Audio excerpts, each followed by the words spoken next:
वन्दितो सर्वसिद्धे ध्रुवममलमणोभमं गतिं पत्ते गोच्छामि समयपाहुड मृणमोषध केवली भणिदम्। पंच परमेष्टि भगवान की जय। समयसार जी में आजीवाधिकार चल रहा है। आत्मा के रूप रस गंध वर्ण है या नहीं, शरीर कर्म नो कर्म है या नहीं, इसकी चर्चा इस समय चल रही है। जब वर्ण की बात पिछली ज्ञानशाला में आई थी तब ये कहा गया था ये वर्णादि जीव के नहीं है। क्यों? क्योंकि इनका तादात्म्य संबंध नहीं है। तो फिर शिष्य ने प्रश्न किया, ठीक है महाराज, अगर मोक्ष में जाने से दिक्कत आ रही है तो संसारी अवस्था में हम जीव के साथ वर्ण का तादात्म्य मान लें तब क्या नुकसान होगा? तो आचार्य ने गाथा लिखी। आइए गाथा नंबर 68 और दूसरे समयसार में 63। यदि संसारथाणम्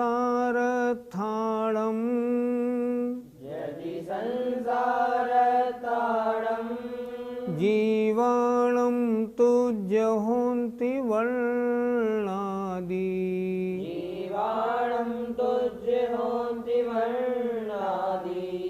तम्मा संसारथा जीवारुवेत्तमा वर्णा।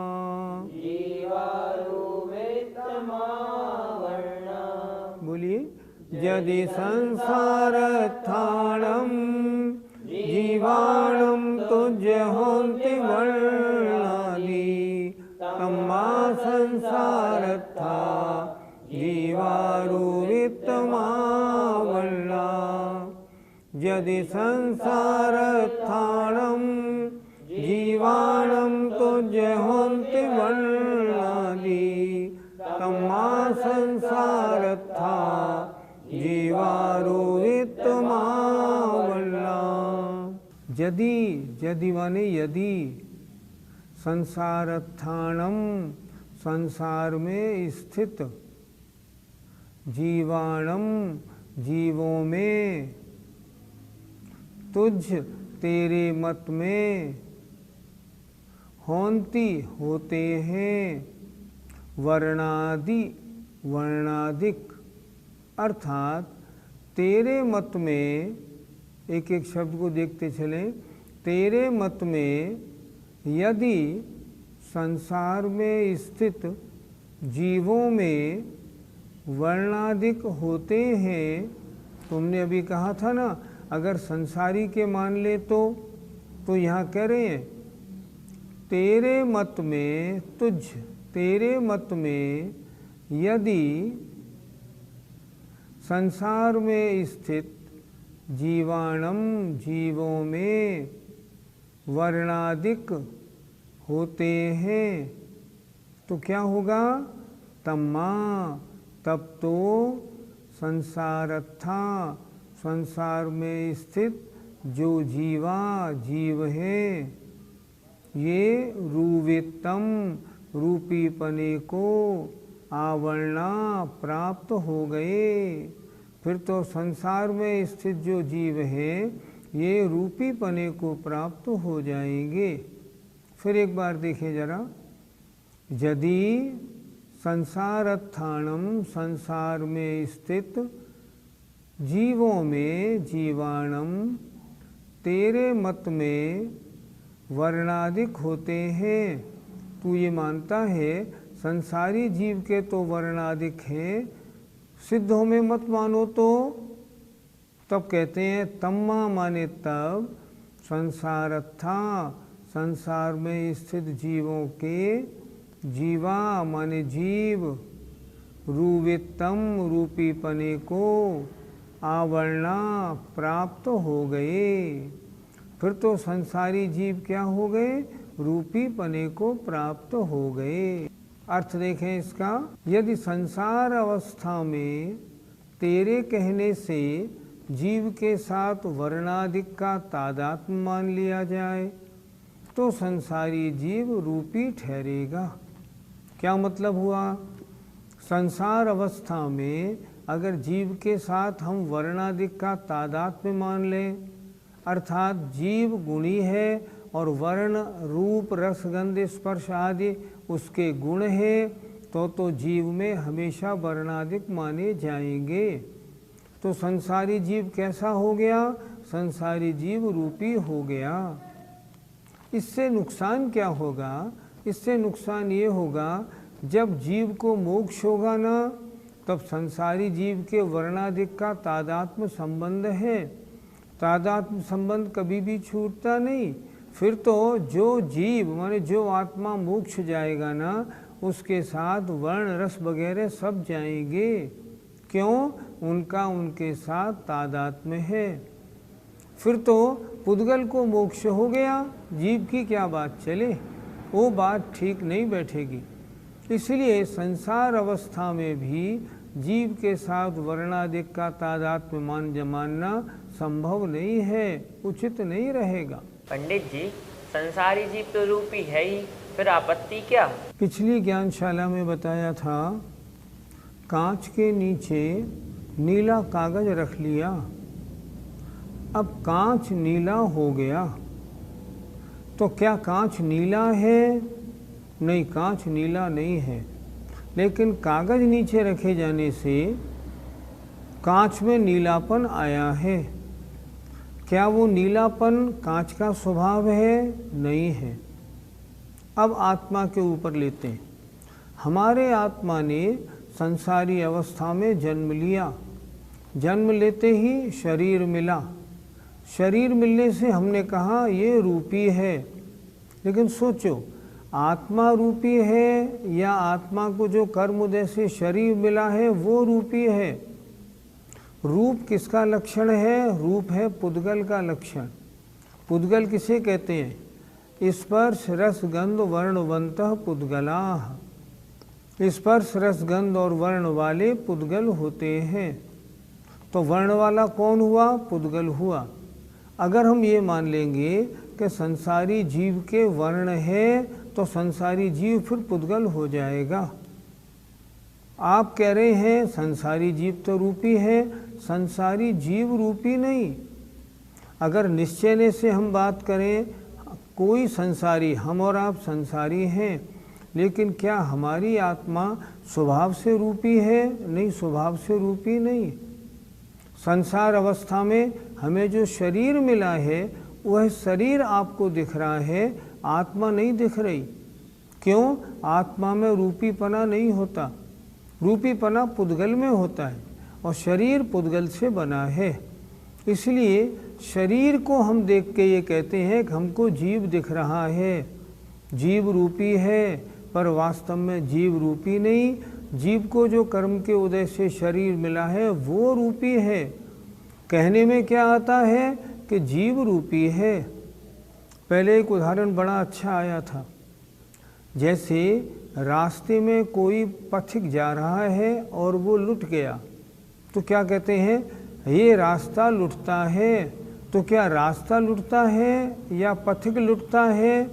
पथिक लुटता है, रास्ते में चलने वाला लुटता है। लेकिन कहते क्या है कि ये रास्ता लुटता है। उसी तरह रंग किसका है? रंग तो है शरीर का। कहते क्या है?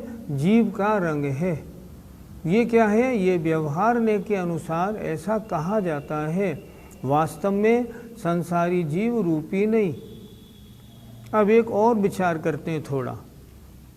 आत्मा मूर्तिक है या अमूर्तिक? आत्मा अमूर्तिक है। अमूर्तिक का मतलब उसमें रूप रस गंध स्पर्श नहीं पाए जाते। लेकिन संसारी अवस्था में आत्मा मूर्तिक है या अमूर्तिक, अगर इस विषय पे बात करेंगे तो वीरसेन स्वामी लिखते हैं संसारी आत्मा तो मूर्तिक ही है।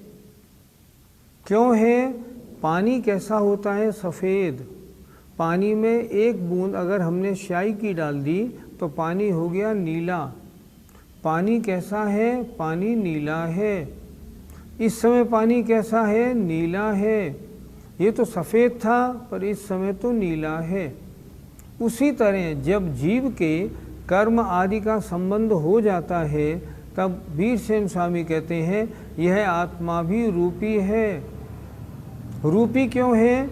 जब कोई जीव मरण करता है तो उसके शरीर से वो आत्मा निकलती है, तो रूपी होने के कारण अवधि ज्ञानी जो मुनि महाराज हैं वो उसको देख लेते हैं कि आत्मा निकली।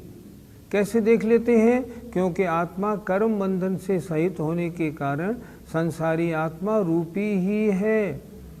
पर रूपी होने के साथ साथ रूपी होने के बावजूद भी वह वर्ण उस आत्मा का स्वभाव नहीं, कर्मों के कारण उसमें वो रंग आया है। इसलिए संसारी आत्मा वर्ण वाला होने के का बावजूद भी वर्ण उस आत्मा का तादात्म्य संबंध वाला गुण नहीं है। वो तो कर्मों के उदय से प्राप्त अवस्था के कारण वह मूर्तिकपना उसमें आया है। पंडित जी, कर्म और आत्मा का बंध कैसा है? बंध दो प्रकार का होता है, एक स्वाभाविक, एक प्रायोगिक। आत्मा का और कर्म का संबंध बंध कैसा है? ये प्रायोगिक है, स्वाभाविक नहीं। अगर कर्म और आत्मा के बंध को हम स्वाभाविक मानेंगे तब तो ये सिद्धों में भी मानना पड़ेगा, क्योंकि स्वभाव का कभी नाश नहीं होता। लेकिन कर्म और आत्मा का जो बंध है ये प्रायोगिक है। आत्मा ने जो राग द्वेष रूप परिणाम किए उनके कारण ये बंध बाद में हुआ है। यद्यपि आत्मा अनादि से कर्म बंध से सहित है, लेकिन जो नया नया बंध जो होता है वो तो आत्मा के परिणामों के कारण होता है। इसलिए ये प्रायोगिक है, स्वाभाविक नहीं। अगर स्वाभाविक होता तो फिर हमेशा पाया जाता, लेकिन पाया नहीं जाता। इसलिए कर्म और आत्मा का बंध जो है ये प्रायोगिक है, स्वाभाविक नहीं।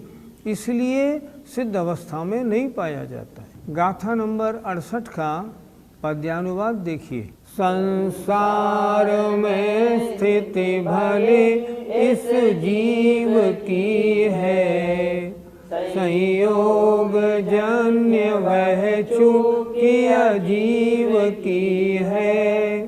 तादात्म्य जीव जड़ में यदि मानते हो, तो जीव मूर्त बनता नहीं जानते हो।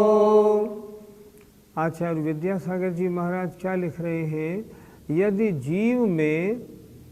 जीव और जड़ में तादात्म्य संबंध मानते हो तो जीव मूर्त हो जाएगा। तुमको मालूम है या नहीं? मालूम है तो फिर जीव और पुद्गल का तादात्म्य संबंध नहीं बन सकता। अगली गाथा देखते हैं, गाथा नंबर 69। एवं पुद्गल दवम,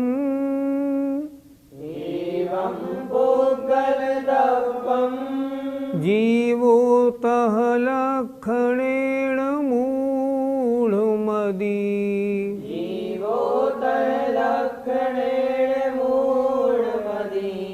क्लीवाणमुपगतो विय, जीवतं पुद्गलोपत्तो,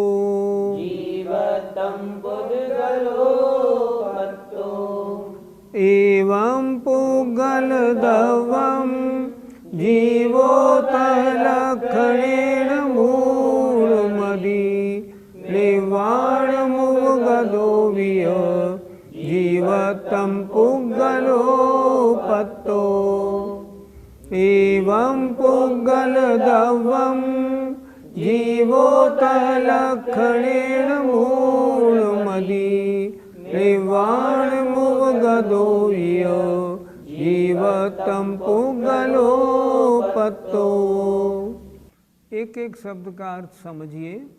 एवं इस प्रकार, पुद्गल द्रव्यम पुद्गल द्रव्य ही, जीवो जीव होगा, तह लक्षणेन, तह माने उस प्रकार, अर्थात रूपित्व लक्षण जीव का होने से, तह लक्षणेन उस प्रकार का लक्षण होने से, अर्थात रूपित्व लक्षण जीव का होने से, मूढ़मदि हे मूढ़मते अर्थात हे दुर्बुद्धि, हे अज्ञानी जीव, जो तत्व के पदार्थों के स्वरूप को नहीं जानता वो मूढ़मती है।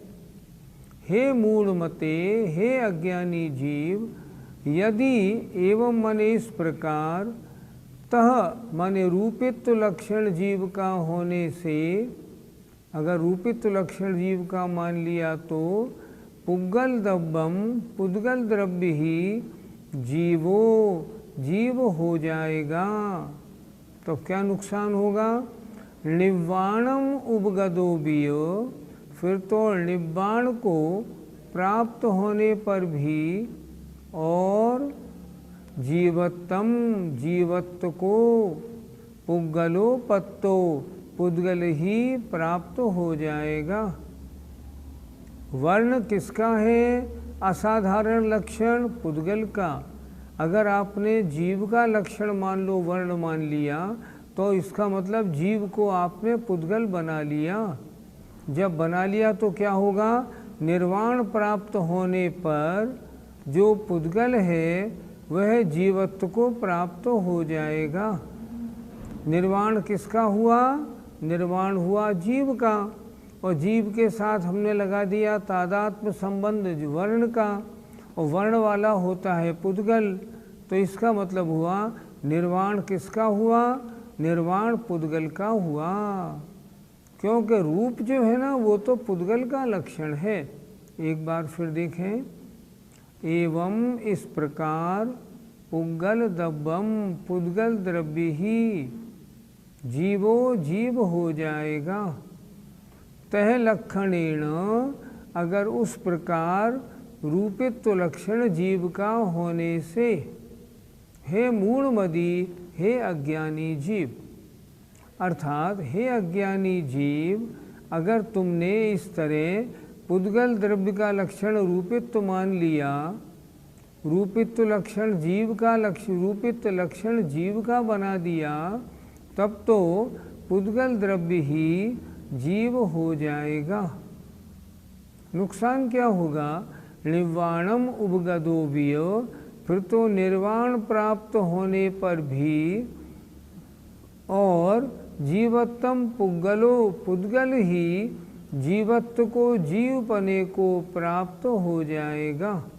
अर्थात निर्वाण होने पर जो जीव मोक्ष हुआ है ना जीव को, क्योंकि जीव का लक्षण बना दिया हमने वर्ण, और वर्ण लक्षण है पुद्गल का, तो जो निर्वाण किसको हुआ?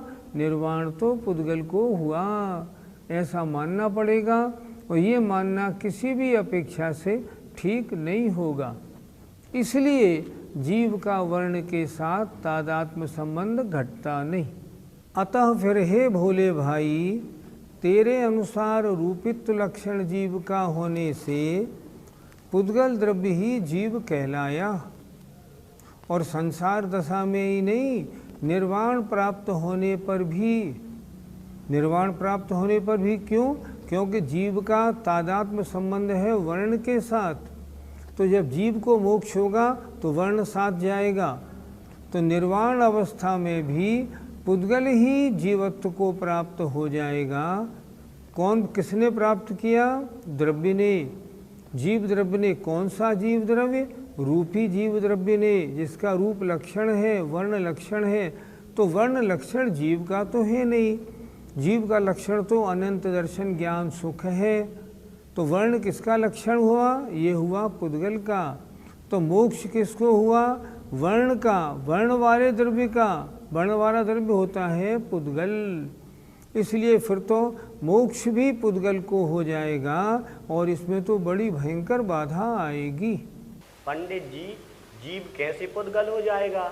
अगर कोई चांदी को पीला कर दे, चांदी पीली हो जाए, फिर चांदी सोने में अंतर क्या रह जाएगा? कुछ भी अंतर नहीं रह जाएगा। उसी तरह वर्ण किसका है? पुद्गल का गुण है। और जीव में हमने वर्ण को मान लिया, तब क्या होगा? जीव और पुद्गल दोनों एक हो जाएंगे, क्योंकि इनमें अंतर कुछ भी नहीं रह जाएगा। इसलिए अगर वर्ण हमने जीव का गुण मान लिया तो जीव भी पुद्गल हो जाएगा, क्योंकि वास्तव में तो वर्ण पुद्गल का ही असाधारण गुण है, लक्षण है। जिसमें रूप रसगंध स्पर्श पाया जाए उसे पुद्गल कहते हैं।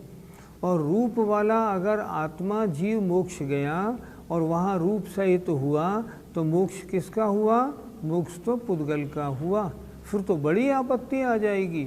इसलिए रूप जीव का तादात्म्य संबंध वाला गुण नहीं हो सकता। गुरु रूप किसका है? रूप तो पुद्गल का है और पुद्गल का ही रहेगा। रूप का एक अंश भी जीव में नहीं आएगा। पंडित जी, मोक्ष में जीव के साथ वर्ण कैसे रहेगा? जहाँ गुणी होता है वहाँ गुण पाया जाता है। और अगर हमने ये मान लिया कि संसार अवस्था में जो आत्मा है उसमें वर्ण है, तादात्म्य संबंध है, तो जब वो मोक्ष में जाएगा तो वर्ण उसके साथ जाएगा और गुणी गुण का संबंध होने से आत्मा वर्ण वाला हो जाएगा।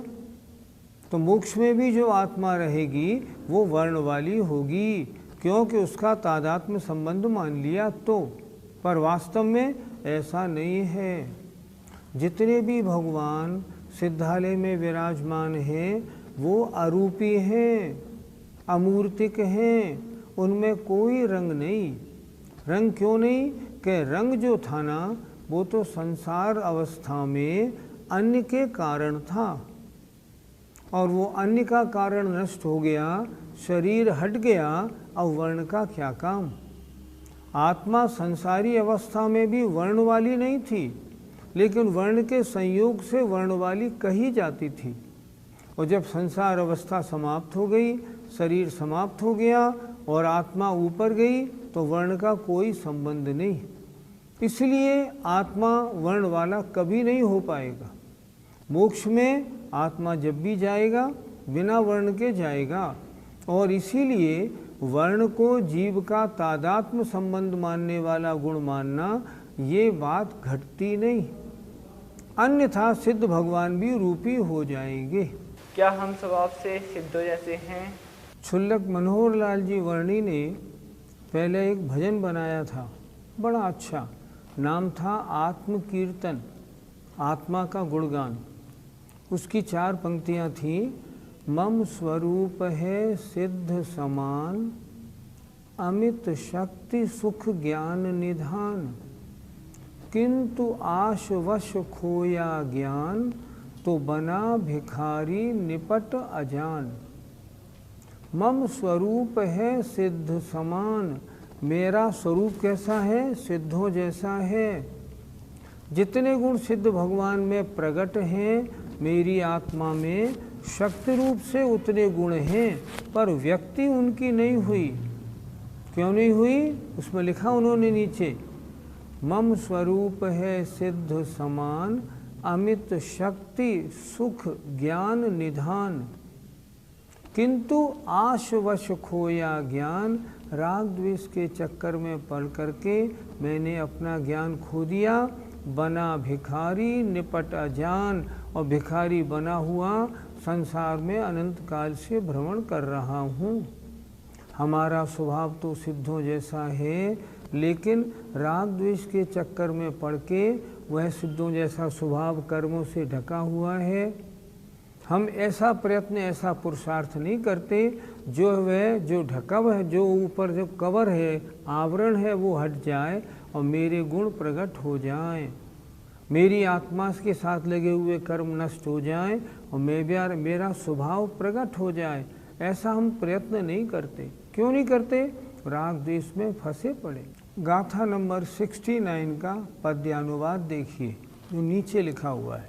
हो जाए मूर्त जड़ जीव अजीव होंगे, सिद्धत्व प्राप्त सबसे धन जीव होंगे। साम्राज्य मात्र जड़ का जग में रहेगा, संसार दुख फिर क्या शिव क्या रहेगा। फिर तो क्या लिखा आचार्य श्री ने? साम्राज्य मात्र जड़ का जग में बनेगा, फिर तो मोक्ष में भी जड़ पुद्गल और संसार में भी पुद्गल। फिर संसारिक दुख क्या होगा, मोक्ष क्या होगा, ये अंतर नहीं बन पाएगा। जय जिनेंद्र।